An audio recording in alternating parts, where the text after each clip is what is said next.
On this episode of Survive and Thrive 8791, I welcome Freddie Owens to the Buck and Honey's remote studios. Today is part one of a powerful two-part series. From growing up as the oldest of 10 in Milwaukee to finding purpose and direction at Stark Park, Freddie's journey led him to Milwaukee Washington High School, the University of Wisconsin, 3 Big Ten titles, and one unforgettable NCAA Tournament moment, the shot. We will dive into lessons, resilience, and legacy that shaped his life. You won't want to miss this episode of Survive and Thrive 8791. This will be a good one. Here we go. Good morning, good afternoon, good evening. What is up wherever you are, whatever you are doing? I hope you're having a great day. Welcome to another episode of Survive and Thrive 8791. I'm your host, Coach Decora. We are in the Buck and Honey's remote studios on the east side of our great capital city of Madison, Wisconsin. You can listen to the podcast on Spotify, Apple Podcast, iHeartRadio, and YouTube at Survive and Thrive 8791. You can follow the podcast and get access to previous episodes on all of those platforms at Survive and Thrive 8791, the podcast. Don't forget to hit that follow or subscribe button wherever you listen to the show. Leave me a comment if you liked what you heard. If there's a topic or you know a guest who would love to share their story, email me at tdecora@gmail.com.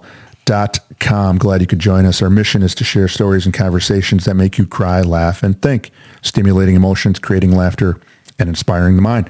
A new episode will air on Monday and Thursday morning featuring a wide range of guests. The podcast will touch on many subjects such as, but not limited to, grief, loss of a loved one, recovery, professional setback, mental illness, success despite challenges, etc.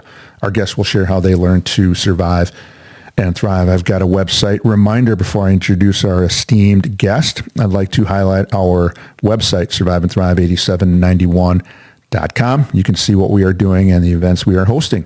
If you are a business or an advocate for mental health and recovery, we invite you to partner with us through sponsorship opportunities. Please contact us at surviveandthrive8791@gmail.com. This is our episode and guest intro, so get ready to buckle up here. According to the internet, and the internet is always right, correct, Freddie? Oh boy. Well, it seems to be that way in today's day and age. You know, people take things at face value, especially things that are going across the internet. So yeah. Well, I'm going to drop something on you, and you're going to probably say, you know, Tim, Coach, I agree 100%. Well, I'm in my house, in my condo, I do not need the internet. I don't need Alexa. I don't need Siri. I don't need ChatGPT. I've got my wife, Sarah, and she is always right. Sound familiar? Yes, indeed. Happy wife, happy life. Happy spouse. Same with me. Here's what I learned this. I learned this one yesterday. Happy spouse, happy house. Oh, I love that. I love that. I did hear that one. Yeah. All right. Well, Here we go. According to an AI artificial intelligence overview, Milwaukee Washington High School boasts some very famous alumni like actor Gene Wilder, Willy Wonka from the Charlie and the Chocolate Factory, former Major League Baseball Commissioner Bud Selig, U.S. Senator Herb Cole, NBA player Latrell Sprewell, and Wisconsin's 40th Governor Lee Dreyfus, alongside many other influential figures in politics, sports, and the arts, highlighting the school's rich history of producing notable leaders and innovators. And you can add today's guest to that list of famous alumni. And I'm going to make sure Wikipedia knows that, hopefully, here in the near future. But today, I welcome Freddie Owens to the Buck and Honey's remote studios. This is the first of a two-part series with Freddie. Freddie grew up in Milwaukee, Wisconsin, and attended Milwaukee Washington High School, and is a proud Purg holder. After high school, Freddie would take his talents to the University of Wisconsin-Madison and accepted a scholarship offer with the University of Wisconsin Badger men's basketball team. After his playing days were over, he spent a season overseas playing some professional basketball. After his playing days were over, he would enjoy almost 2 decades in coaching. Today, I'm so glad you could join us. Freddie Owens, what is up? How's it going, Tim? I really appreciate you having me on, and excited to peel back some layers and have some interesting discussion. Peel back layers like Shrek. Are you a Shrek fan? Yes, my son is as well. Yes, so that's whenever somebody talks about layers, I think about him chewing on that onion and that feeling. He's like, yeah, I'm like an onion. I got all kinds of layers, dude. How long has it been? I mean, other than that phone call a couple weeks ago. To be honest with you, I've been following your career from afar, but I know you and I crossed paths probably at maybe Coach Soderberg or definitely Coach Ryan's basketball camps, and then I'd attend some practices, and I think it's got to be since your playing days that we kind of last interacted. Yeah, it's been a while. That's vaguely what I remember, crossing paths, maybe at a practice or two, or some type of event that was Badger basketball related, and I've always enjoyed our quick meets and quick conversations, and obviously our Bo Ryan connection, coming from that tree, we've heard a lot about each other, and like you said, you were following me, and I was also following you from afar, and admired things that you've done over the years, and kind of a full circle moment. Here we are today, getting ready to discuss some interesting things. And more importantly, to try to discuss your book, which I get some eyes on, and I don't want to give too much out early on here because there's some really cool things that I turn into a 12-year-old kid once in a while, and you'll be asking me, or you'll be telling people at the lunch table tomorrow, yeah, I was doing this podcast with this guy, retired teacher, whatever, and God, it was like I was talking with a 12-year-old kid. He was asking me all these questions and asking me these ins and outs and behind the scene things. So yeah, you'll have to forgive me, but it'll go good. No, it's great, man. We're all kids at heart, right? Oh, we are. That's the energy that I love. You're excited about what you do, and I am as well. And life is about having fun and enjoying every moment and every opportunity, and especially enjoying things that you do and that you love. Speaking of being a little kid, how were your holidays? Do you still celebrate like a little kid, and then you do have a little kid in the house? Talk about that. Yes. This Christmas was awesome, man. Our son, he'll be 3. Quentin will be 3 next month, and this Christmas was the first time where he was really alert on what was going on. He knew Santa was coming. He was excited about, some of the things that he asked for. We made a little list of, things that he wanted Santa to bring him. And when he woke up Christmas morning, and the look and joy on his face when he saw, all of the toys and gifts and presents under the tree was priceless. It kind of gave me a nostalgia moment where I kind of thought back to my childhood and waking up that morning and enjoying things that, Santa had brought me. I think we're going to hit on some things, and we already did before I hit the record button of the tingles a little bit, and I could see him maybe walking down the stairs or walking up the stairs, or you can hear him crackle on the wood floors underneath him as he's walking out, rubbing his eyes, and then he goes, "Whoa, Santa came!" And and then as you mentioned that he's going to be 3. Here in a little bit, I'm thinking, as soon as you said he's going to be 3, I got a grandson who's going to be a 3 in March. So we got to keep connected here, because I can see an AAU team, and it's probably going to go vice versa. But I can see little Q getting into the gap and then kicking over to my little grandson Rory, and Rory dropping a jumper from outside. And you're probably thinking, Rory's going to knife in there and then kick it out to Q. Yeah, so we'll have to stay in touch with one another. Oh, yeah. How neat would that be? Yeah. Yeah, that would definitely be a full circle moment. So before we get to your story and the book we're going to talk about and some of these other cool things, I need to talk about our sponsors. Buck and Honey's restaurants are a place that people can escape to. For me, it's a great escape from cooking dinner. Do you cook dinner? And if you do, Freddie, what's your genre, style, or cuisine? Oh, yeah. We cook as a family a lot. Before our son Q was born, my wife and I cooked pretty often, and now it's become like a family event, where we get home and most nights we cook together, and we are huge Italian fans. Italian, okay. Italian. Give me your sauce. What sauce are you liking? We like 4 cheese. Yeah, 4 cheese. My wife, she can make a mean baked ziti.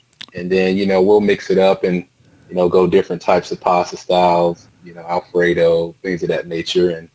And yeah, we do it as a family, and little fellas catching on. And, it takes 3 times as long to make dinner as it used to, but, it's about the moment and being around, my family that makes it a lot of fun.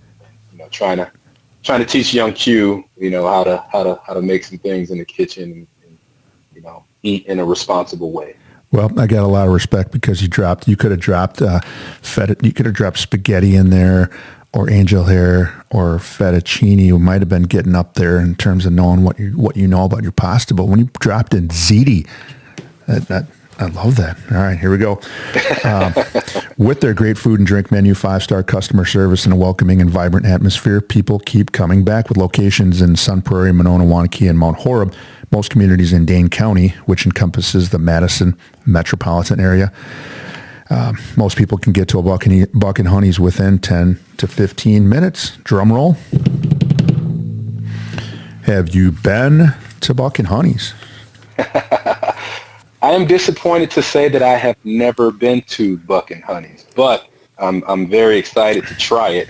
You are, and when I get, yeah, you'll be my guest. And when you are going to be down here in the neighborhood, you can say, "Hey, Coach Tim, send me a text. I'm going to be in Madison, and I'm taking you up on some pizza." I mean, they've got some really good Italian dishes, and they're all over the place. When you walk in, you're going to say, "Dang, this is high end. I got to pay for some of this." And when you look at the menu, it's not high end. It's made, cooked, high end, but the prices are not high end. But the pizza is where I go, yeah. But definitely you'll have your choice. You'll have your choice.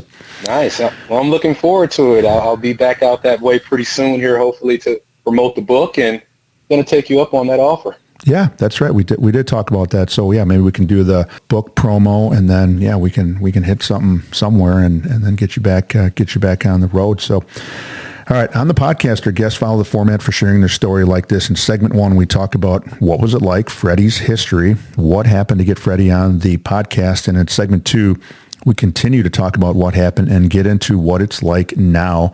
And we discuss Freddie's 5 suggestions for thriving. Segment 1, what was it like before and what happened? You grew up in Milwaukee, Wisconsin. I love that city. Give us some landmarks of where you grew up or where you live, because I know that area, but if somebody's from that area, you can say, "Oh, hey, I've been there. My grandma lives in that neighborhood." So go ahead. Yeah, it's interesting. Growing up, especially on the north side of Milwaukee, you get kind of confined to your area. So like when I think of the word landmarks as it relates to Milwaukee, landmarks for me are like parks and neighborhoods. Oh, there we go. It's a lot different than probably your average person, where they may say, "Hey, back when I was growing up, County Stadium or County Zoo, yeah, or the Bradley Center, things of that nature." But for me, it was more about parks. What neighborhoods and what parks? Those were landmarks for me and my friends growing up. To answer your question, some landmarks that come to mind are obviously park I grew up on, Stark Park, and then we have McGovern Park and Lincoln Park and some of the other places indoors like Park Lawn YMCA and Hillside Boys and Girls Club and Sherman Boys and Girls Club, which is down the street from my high school. So it's interesting that you bring that up. That landmarks for me are parks and different places where we play competitive basketball versus places you visit and maybe hang out with family and friends and things of that nature. Yeah, growing up, or when I got into college, and my college roommate was from Heartland, went to Heartland Arrowhead High School, just a suburb, and he talked about honing his skills would drive into Milwaukee, where you're going to see some of the best players in the area. And he talked about hooping at Hart Park, and that would be kind of in that maybe Wauwatosa area, but that would have been in the mid '80s when he was driving in there. And I remember seeing some stuff on social media or Facebook. Somebody from the old times in Milwaukee would talk about Hart Park. And any stories or experiences of Hart Park? I haven't had any experiences at Hart Park, but Hart Park was definitely one of the parks where people went to get competitive games. More so when I was younger versus when I got a little older and got into high school and college and whatnot. But That's the great thing about Milwaukee as you relate it to basketball. I mean, there's just so many different places across the city where you can go and get good competitive games and test your skills on the court against some of the city's best, whether they were playing organized basketball, the high school, collegiate, or professional level, or just average, everyday, working class men who came up to the park, or women who came up to the park just to get good runs in. I mean, it's just competitive community environment basketball, and that's what I remember growing up from as young as a kid, from since I can remember, really. Going up to the different parks across the city with my dad and watching him play competitive ball while I stood on the sideline dribbling my ball and watching and learning. Watching, learning, and waiting your turn. Sounds like. Oh, yeah. Yeah, I love it. That we've got some parallel lines there a little bit, as I was doing kind of the same thing growing up as well. Tell us about your family growing up, mom and dad, and you're the oldest of 10. Spin some yarns about your family if you want to talk individually about each one, or if you want to just do it as a whole group. But I think there's always special mention of the what got transferred or what got passed down from mom and dad. Talk about your family. Yeah. Well, I was my mom's only kid. She had me young, teenage mom. Both of my parents went to Milwaukee Washington High School and played basketball there. So, okay. There's a legacy piece there. That's where I was destined to go and represent our family name in a positive manner. Yeah, growing up, I was my mom's only kid, and then my dad had remarried and had multiple kids. So I have a lot of half brothers and sisters, so to speak. And if I went through each one, it would take up the entire time of the podcast. There's so many of us. Yeah. Oh no, I get it. But very family-oriented environment. A lot of love, a lot of confidence being promoted. A lot of situations where you were challenged in and out of the classroom, on and off the courts, in areas where we loved and things that we wanted to do growing up. My dad challenged us all to be the best that we could be in those areas. And sometimes it was tough and sometimes it was good, but it helped shape us all into the adults that we are today. And I just really appreciate that, especially being a middle-aged man now, and now that I'm a father, some of those values that were instilled in me by my mom and my dad, and even learning little things from my siblings, even though they're a lot younger than me,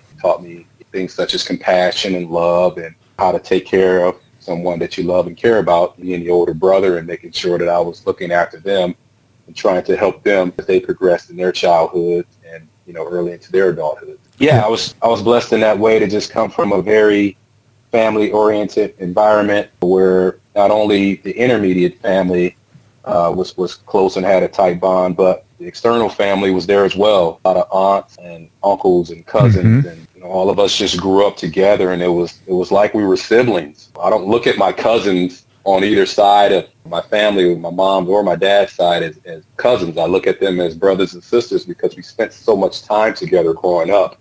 And I think it helped us all. It helped us shape mold and all of us into the people that we are today. And even to this day, we connect, and there's a family member in need. It's all hands in, and everybody's trying to help each other in any way that they can. Yeah, I love it. Everybody's got each other's back, and I'm got to imagine that they're probably coming to you a lot more for answers and questions. And yeah, you're going to be filling them in with answers to their questions that will come from, hey, check out page 22 of the book.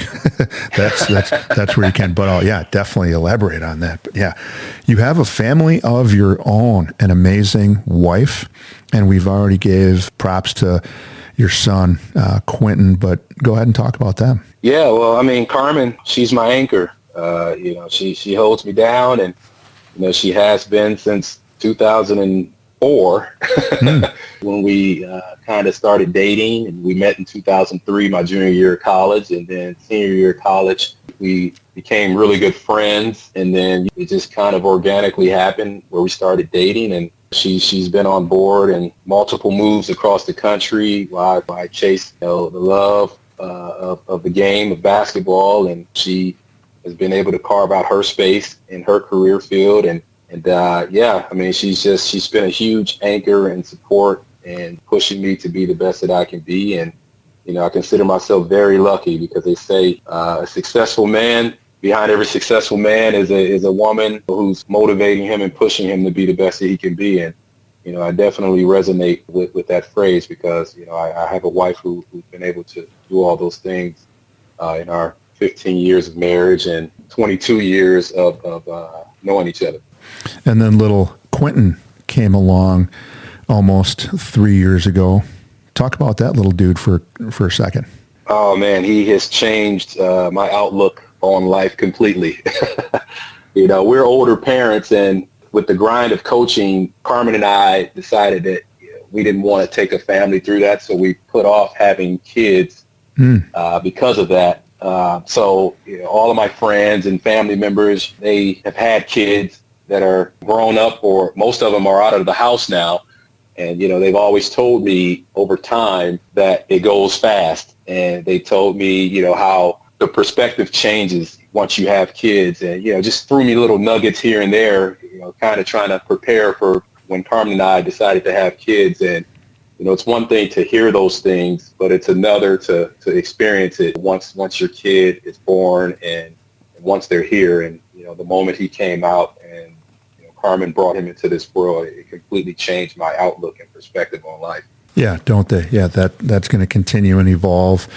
And being a little bit older parent, like you had mentioned, yeah, you're settled down now, and you can put your entire eggs in one basket with him and show him what he needs to do and how he needs to grow up, and you can be present.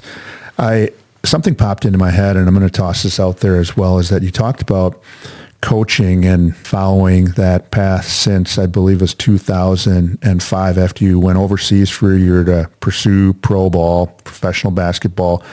You came back and got into the coaching scene, and that lasted all the way up through, last year with the college and then high school and being an assistant and then interim head coach.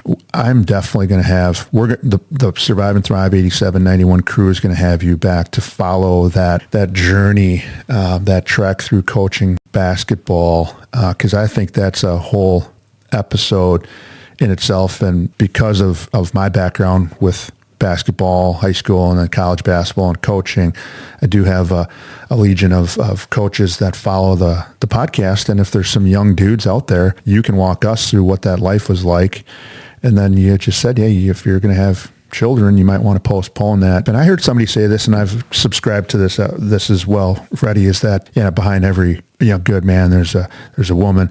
But somebody said, hey, maybe think about changing that to, by good man there's always a woman next to, or a husband next to. Oh, I like that. Yeah, so, I like that. All right, we're going to get to the meat and potatoes here with the kind of the book here, but we're going to go and finish this first segment, and we're going to kind of pepper through here so that we can get to the book in the second segment. Let's get started here. So you graduated from Milwaukee Washington High School in 2000, and you're a proud Pergolder. I do have to ask, and I dropped some pretty heavy Milwaukee hitters and nationally and world leaders and people. So I'm going to go through, you tell me anything you know, and then if you had a chance to meet. So did you ever get to meet Gene Wilder? No, I did not, but big fan of his movies. Yes, Young Frankenstein, notably, and then he was Willy Wonka in Charlie and the Chocolate Factory, that first one that came out, I think, in the 70s. Number 2, Bud Selig, MLB, Major League Baseball commissioner and former owner of the Brewers, correct? Yes, never got a chance to meet him either, but definitely familiar with the name. Yep, and I'm going to guess that you're a little bit of a Brewer fan? Of course. Of course. Anything that's tied to the state and the city, definitely a fan, especially sports related.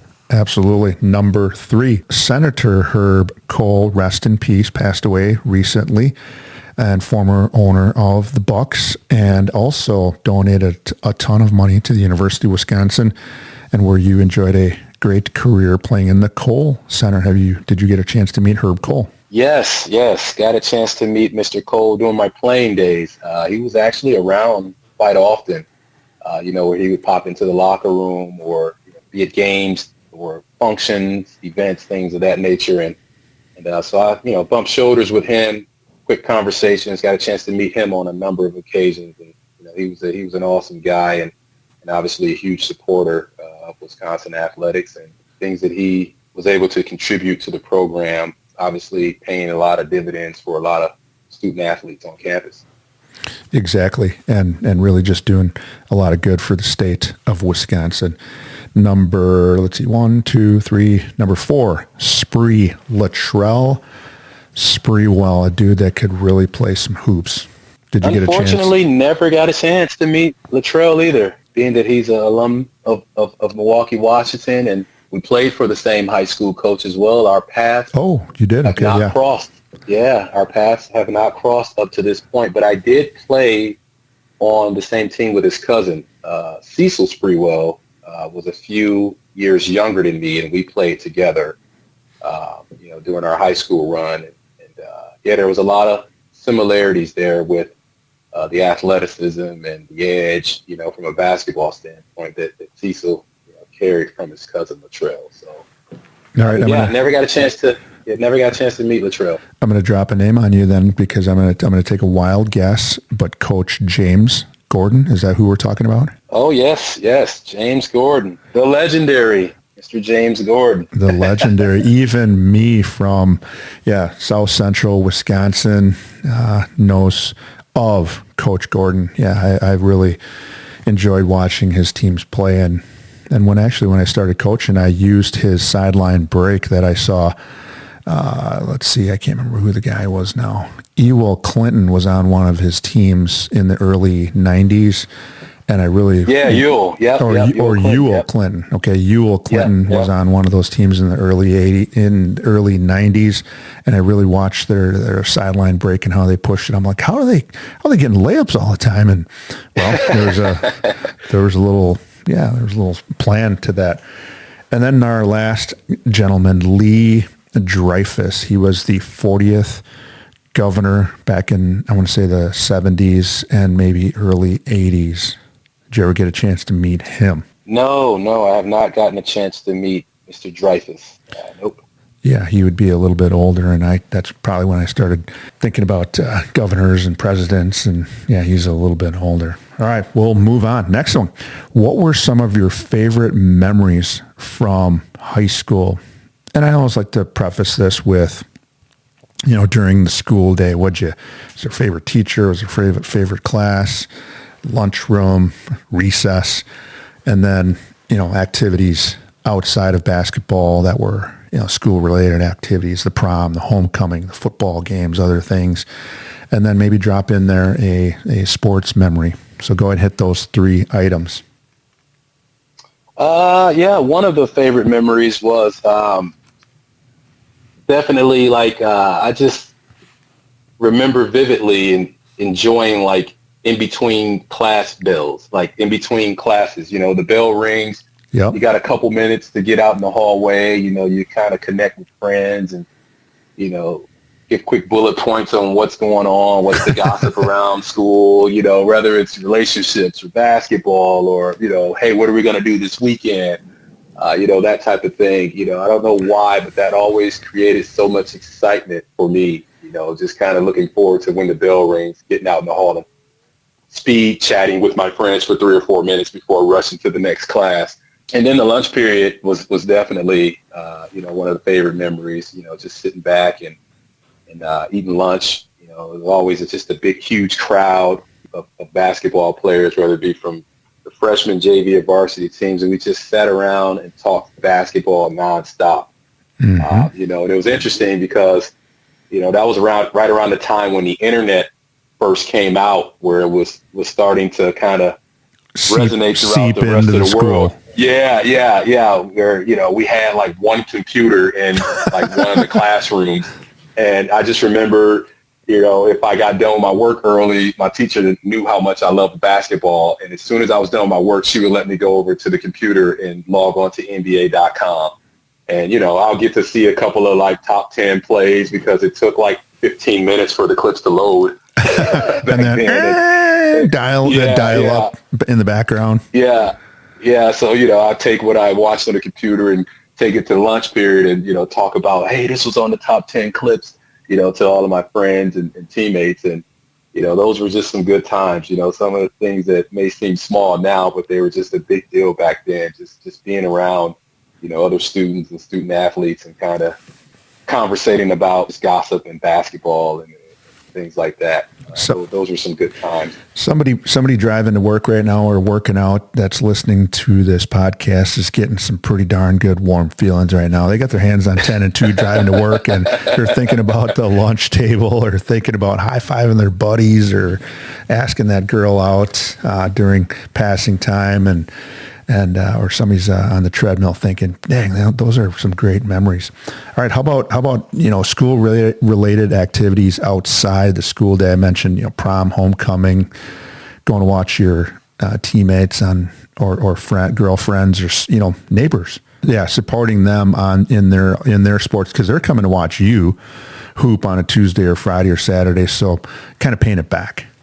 Yeah. There was times where we went to football games. You always look forward to those Friday night football games. All the players are wearing the jerseys in the hallways. And obviously there was relationships there between the basketball team and the football team and, some of your classmates and friends that you saw on a day-to-day basis. So, they always attended our games and we made sure to try to repay the favor and attend their games and support them.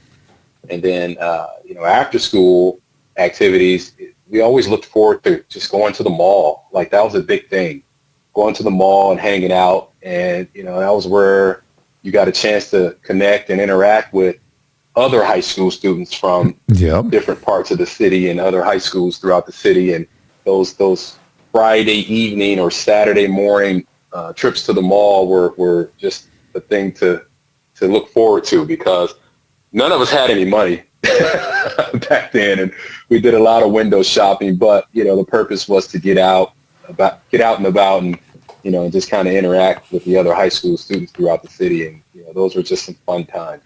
All right, I'm going to ask you a quick here because I know some of those malls are no longer around. But drop a mall or two where you would go if you remember.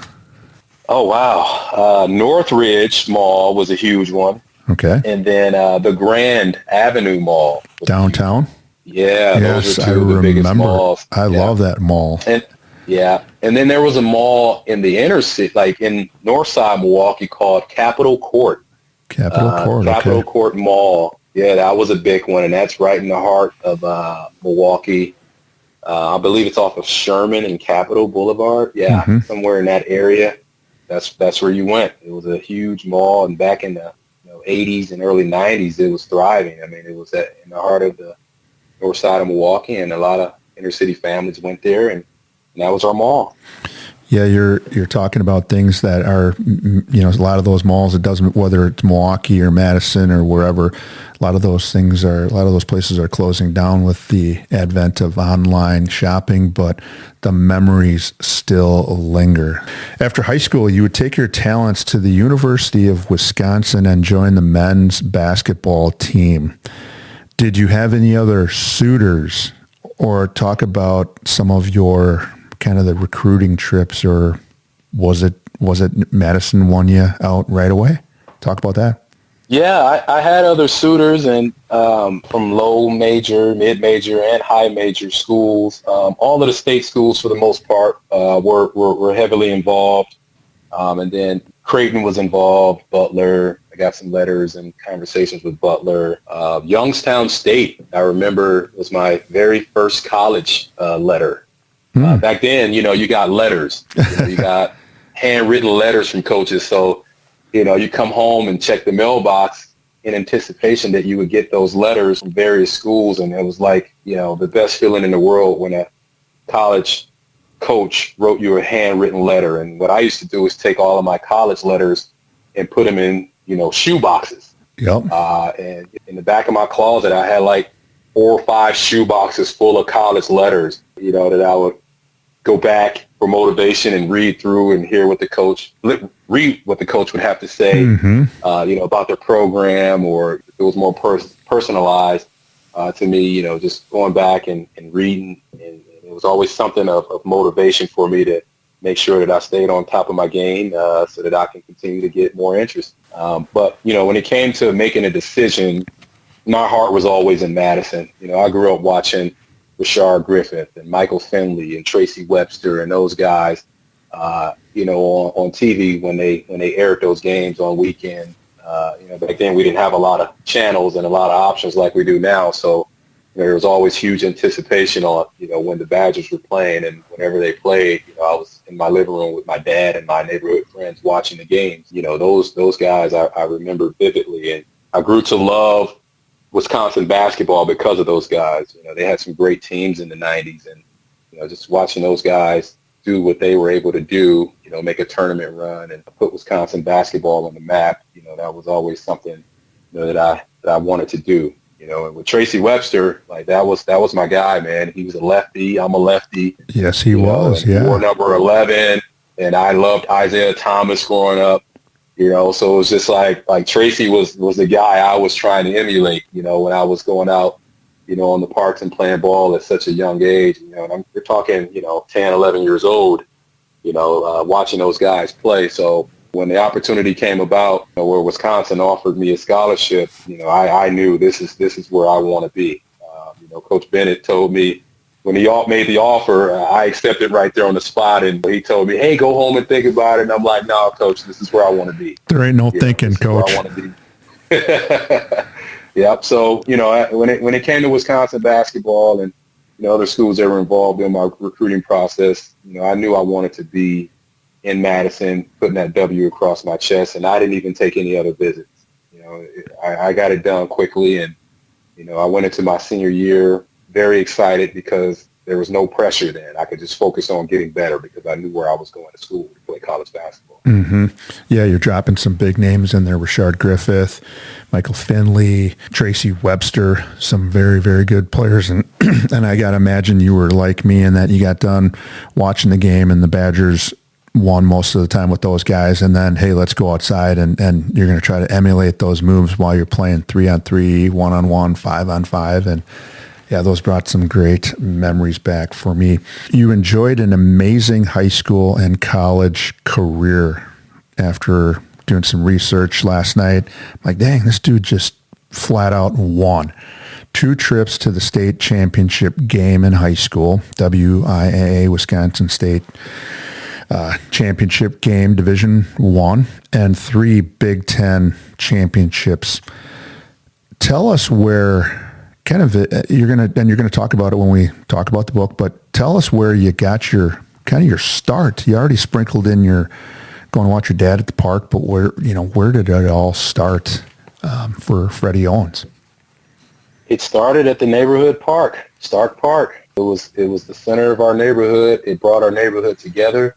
Just growing up and playing on that park was everything, man. I mean, MPS, the Milwaukee Public School System, every summer they had a program with all of the neighborhood parks throughout the city in which they had like little buildings where they had equipment, where there was football, basketball, baseball, soccer. And what you would do is you go out to the neighborhood park, and then they assigned like a person in the district who was like a teacher, and they would run the building, and you would have sessions where, you learned reading and math, and then you would play sports, and then, they had like extracurricular activities, on the park, and we'd be on the park from sun up to sundown, participating in that MPS program and, having amazing interactions with these role models who were teachers and people who lived in the community.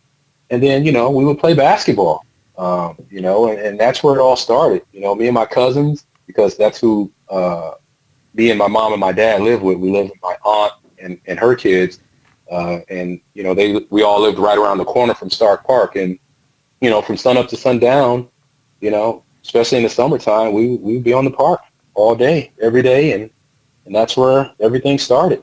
Just being in a community where the park brought the neighborhood together, and we were raised by the park, essentially, outside of, the influence that our family and parents had on us. The park, we learned a lot of life lessons out there on that park. You're going to talk about some of the rougher parts of Milwaukee, which unfortunately some people from outside will see on, what bit, the bad things that happen in Milwaukee today or this week or this month. But you peel that onion back and you go deep into the heart of Milwaukee, and you're giving me, and you're going to give the listeners an opportunity. You're giving us an opportunity to talk about the really heartfelt things that go on in Milwaukee that get overshadowed by some of the negative things. That is awesome that the Milwaukee Public Schools would do that for their neighborhoods and their kids, and having these teachers and maybe coaches, not just in your life during the school year, but they're also in your life during the summer. And hey, there's Mr. or Mrs. So-and-so from 5th grade or 6th grade, and they're out here helping. And that connection with the school district and the community is amazing. I'm glad you shared that story. We're going to speed up here a little bit. Okay. The Division I experience and playing and the college experience had to be extremely worthwhile, and it laid down a great foundation for you and where you're at today and what you've been doing for the last, since your playing days were over, in 2004. But I want to go back to a very memorable experience here. So in 2003, you were, I believe, a starter on the Badger men's basketball team. You guys would win the Big Ten title. You would earn a bid into the NCAA Tournament, and you would take down Weber State in round 1 of that year, and setting up a matchup with the University of Tulsa. And I want to talk about the shot, because there's a lot of people that remember Freddie Owens in your playing days, and defender and lefty and shooter and a slasher. But we're going to talk about the shot. And I'm going to set it up here, and then you're going to talk about it a little bit. There's about 12 seconds left in this round of 32, and the Badgers trail the University of Tulsa 60-58. And some very memorable and notable players are on the floor for the Badgers. At point guard, Devin Harris. Yourself and Kirk Penny were the guards. Alondo Tucker and Mike Wilkinson, kind of were the forward, and then maybe the center. But it's kind of a small lineup, but very, very talented. Walk us through that play, the shot, would you? Yeah. Oh, you're bringing back some good memories here. Let me ask you another quick question. How often do you have to tell the story about the shot these days? Probably a little less than back then, but is it referenced quite a bit? Oh, yeah. I mean, there's probably not a month that goes by where not discussing the shot with someone. It's just crazy after all of these years, how many people still remember that, and how many people still talk about it. And, it's pretty cool to hear the different stories on where people were when I knocked down the shot, and the experience that they had where they were. For me, that's the most enjoyable part, because, I mean, you're talking about people over the years who told me they're in different parts of the world where they were somehow able to get the game and see the shot, and where they were, and how many Badger fans were around, and how excited everyone was. And for me, that's what it's all about, just kind of having an opportunity to provide people with, memories of something that was awesome for them, and being a fan, and something that they were a part of. That's what it was about. I think in the article that I was reading when I was doing the research last night, there was some guy that was, like you said, in another part of the world. I don't know if he was in Afghanistan, Iraq, or he was deployed, and he got it on the internet. And yeah, he talked about being in Kuwait, watching the game and going nuts. And I shared my experience. I was laying on the floor. My wife had one of our kids at some turn. The whole family was gone, and you hit the shot in the corner, and I'm screaming, jumping up and down, and it's crickets everywhere. I'm the only one there screaming, jumping up and down. But you kind of come down. Talk us through that. So before Alondo inbounds the ball to Devin, was there a timeout? Were you guys coming off a timeout, or did Tulsa score to take the lead? Yeah, so we were coming out of a timeout. We had just made an incredible run to get back into the game. We were down 13 with a couple of minutes left in the game, and we were able to put on a full court press that kind of took Tulsa by surprise, and we had gotten back in the game and cut it to 2. And, during the timeout, it was our ball, and Coach drew up a play, and the plan was to put the ball in Devin's hands. He was our All-American point guard that carried us all season, and put the ball into his hands and let him make a play. And Devin, fortunately, was able to make the correct play. We executed the play that we had worked on countless times in practice in late game situations, and Devin comes off a high ball screen to a strong hand. I clear from one corner, the right corner to the left corner to take away the help defender, and Devin has an opportunity to turn the corner, get into his strong hand, getting downhill. And for anybody that remembers Devin back in those days, I mean, he can turn on the jets pretty quickly, and make a play. His basketball IQ and instinct allowed him to make the right play, in which my man was cheating off and sagging under the rim, which I'm assuming was in the scouting report. Go ahead and leave the Owens kid open.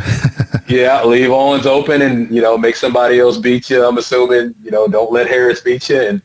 And Devin just made the right unselfish basketball play. And, he came back against the grain, saw my man cheating, and came back left and delivered a pass on the money to me in the corner, in which I was ready. I saw the ball coming, and I was ready to catch and release at that point. And, the rest is kind of history.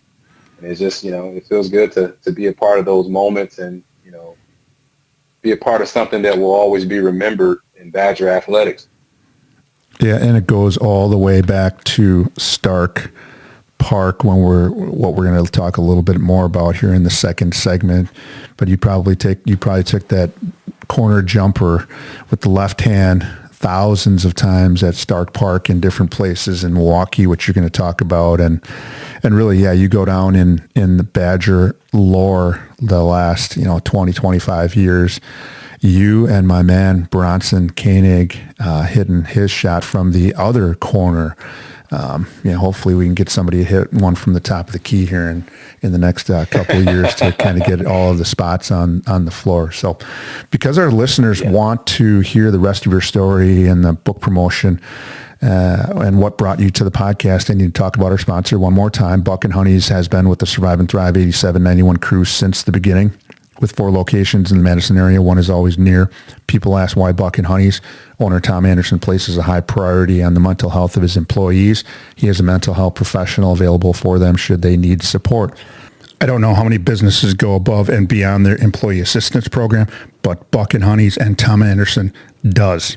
Milwaukee native Freddie Owens joins us today in the Buck and Honey's remote studios. Today is part 1 of a 2-part series. On the next episode, we will continue the conversation in part 2 as we talk about growing up in Milwaukee, navigating a sometimes difficult life filled with uncertainty, chaos, and basketball. We'll talk about the release of his upcoming memoir, Echoes of Stark Park, a story rooted in Milwaukee, shaped by basketball and defined by the lessons that last beyond the game. In part 2, Freddie will talk about some of the experiences that have shaped his life. Please join us next time. You're not going to want to miss part 2 of Survive and Thrive 8791 with Freddie Owens. We will be back next time. Take care.